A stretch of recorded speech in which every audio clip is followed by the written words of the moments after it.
Hi, my name is Lila Ferber, or the Sawdust Bunny, and today I'm going to carve a 300-pound block of ice.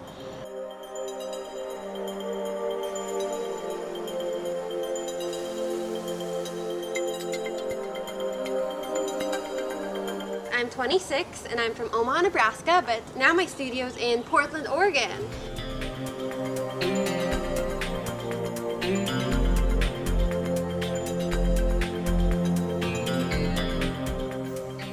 I started to do ice about 3 years ago. I was in Portland and took a lesson it's called the Iceovation Studio. I realized it was so similar to wood. I mean, you could carve the ice with a chainsaw just like wood, except you could see exactly what you were doing since the ice is see-through. You can see how far down the saw goes, how close you are to making a tunnel through the ice. And the process goes so fast. You can really see in just a very short amount of time how a square goes into a fully formed sculpture.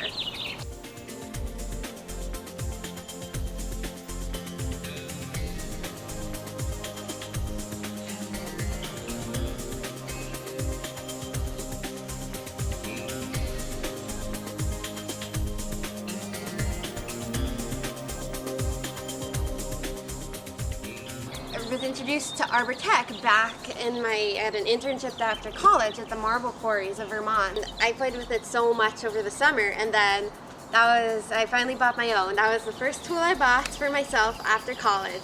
And then over the past 3 or 4 years, I've built up a collection of almost all of the tools.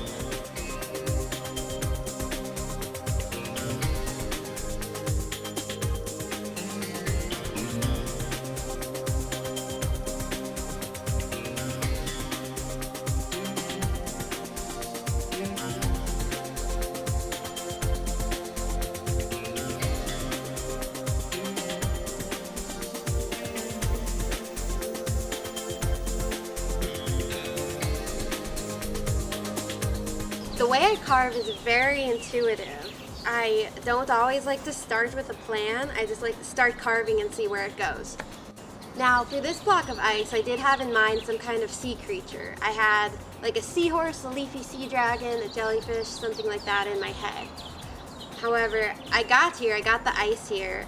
It was positioned horizontally and it was too heavy to move vertically.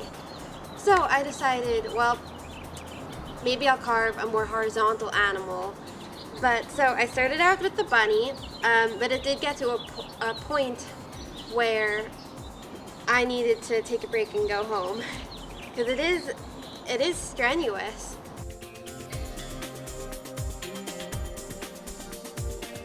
This is day 2. I turned the bunny vertical. Now I decided I'm going to turn it into a seahorse. This is going to be the head and the nose instead of a bunny ear, and then its body and tail. And I'm going to start with the industrial grinder. It really takes a lot of material away very quickly.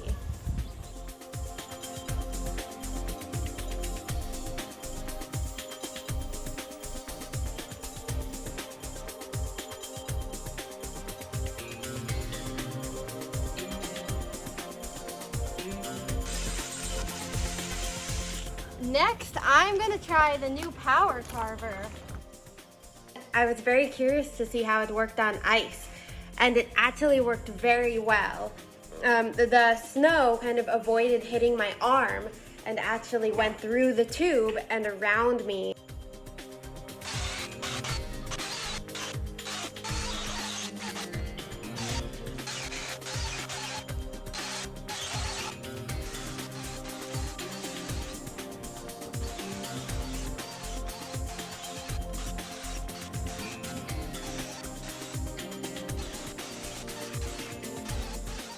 I've roughed it out a bit more with the chainsaw.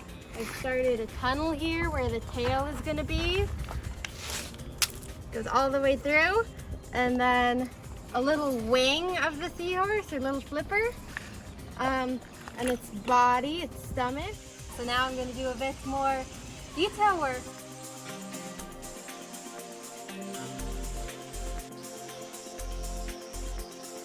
We're done with the power carving unit. We used it to round out the snout some more, round out the wing, kind of round out the tail. Again, it works really nice for rounding and smoothing.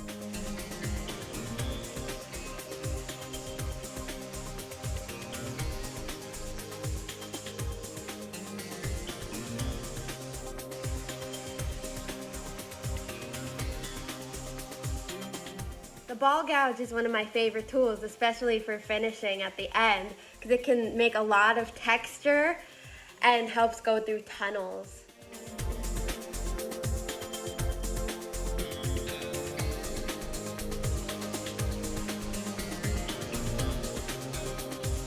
I think I'm finished with my seahorse. You can see how the bunny ear turned into a seahorse snout.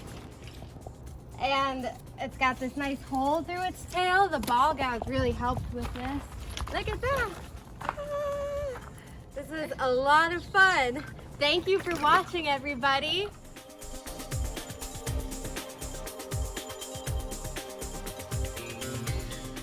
You know what time it is now? What time? Smashing time. Oh, Johnny! Smashing time! Carving ice is definitely sad because you spend so many hours on a sculpture and it goes away. The fun part is to enjoy them, and smashing them is definitely a huge enjoyment because otherwise they'll just melt or they'll just sit in the freezer